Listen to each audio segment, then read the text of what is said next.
அனைத்து பத்திரிகையாளர்களுக்கு என்னுடைய மனமார்ந்த காலை வணக்கத்தை தெரிவிக்கிறோம். தொடர்ந்து பாதுகாப்புக்கு நீங்கள் அளித்து வருகின்ற பேராதரவுக்கு என்னுடைய மனமார்ந்த நன்றி. நம்முடைய மாண்புமிகு தமிழக முதல்வருடைய ஆட்சியின் கீழ் இந்த 2 செயல் திட்டங்களை நாங்கள் வகுத்திருக்கிறோம். ஒன்று, தமிழ்நாட்டில் இருக்கக்கூடிய அனைத்து பால் உற்பத்தியாளர்களுக்கு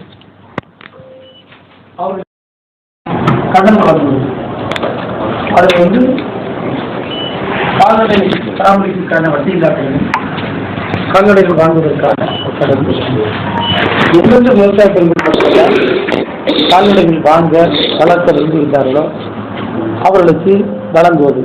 எனவே அனைவருக்கும் கடன் வசதி என்கின்ற ஒரு செயல் திட்டத்தை நாங்கள் வைத்திருக்கின்றோம்.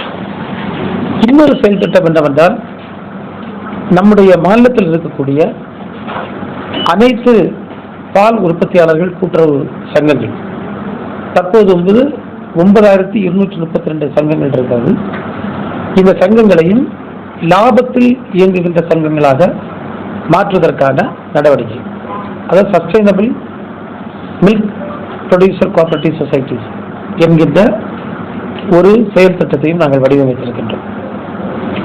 அதன் அடிப்படையில் நீங்கள் பார்த்தீர்கள் என்று சொன்னால், நம்முடைய மாண்புமிகு முதல்வருடைய தலைமையிலுடைய ஆட்சியில் ஏற்கனவே 1352 புதிய பால் உற்பத்தியாளர் கூட்டுறவு சங்கங்கள் இந்த 4 ஆண்டுகளில் நாம் துவங்கி இருக்கின்றோம்.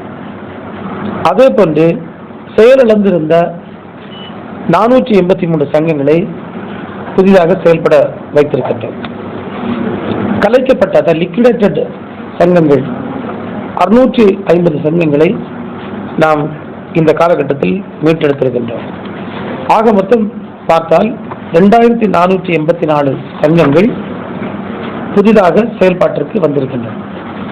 இதன் மூலம் குறைந்தபட்சம் 1 லட்சத்துக்கும் மேற்பட்ட விவசாய பெருங்குடி மக்கள் பயன்படக்கூடிய ஒரு சூழல் ஏற்பட்டிருக்காங்க.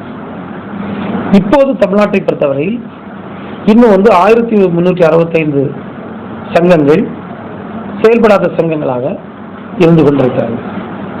அதுபோல சில சங்கங்கள் லாபம் ஈட்ட முடியாமல் அவர்கள் கஷ்டப்பட்டு இருக்காங்க. எனவே நாம் இதற்கு ஒரு மாற்று வழி தேட வேண்டும் என்ற எண்ணத்தோடு நாங்கள் ரத்தினம் பிசினஸ் ஸ்கூல், அதே போன்று குமரகுருகுரு ஸ்கூல் ஆஃப் பிசினஸ், அவர்கள் 2 பேருடைய கல்லூரிகள் கோயம்புத்தூரில் செயல்பட்டுள்ள சிறந்த நிறுவனங்கள், நம்முடைய ரத்தினம் கல்லூரிகளும் அதே போன்று குமரகுரு கல்லூரிகளும் இணைந்து அவர்களுக்கு பிசினஸ் ஸ்கூலில் படிக்கக்கூடிய MBA ஸ்டூடெண்ட்ஸ் அவர்களை நாங்கள் அவர்களோடு ஒரு கொலாபரேஷனை ஏற்படுத்தி அந்த மாணவர்களில் ஒரு குறிப்பிட்ட அளவுக்கான மாணவர்களை தேர்வு செய்து MBA செகண்ட் இயர் ஸ்டூடெண்ட்ஸை அவங்களுக்கு முறையான பயிற்சி, அதாவது இந்த 3 அடுக்கு கூட்டுறவு சங்கங்களை பற்றி எப்படி ஒரு நலிவுற்ற சங்கத்தை அங்கு ஒரு சோஷியல் அனாலிசிஸ் பண்ணி அதற்கான ஒரு ரிசோர்ஸ் மேப்பிங்கும் பண்ணி அதே போன்று அவர்களுக்கு ஒரு பிஸ்னஸ் பிளான் தயாரித்து கொடுத்து இந்த மாணவர்கள் சுமார் 3 மாத காலம் அவர்களோடு பயணித்து அந்த சங்கங்களை லாபகரமான சங்கங்களாக மறு கட்டமைக்கக்கூடிய முயற்சியை மேற்கொள்வதற்கான ஒரு திட்டம் நாங்கள் மிஷன் ஒயிட் வேவ் என்ற தலைப்பில் நாங்கள் செயல்படுத்த இருக்கின்றோம்.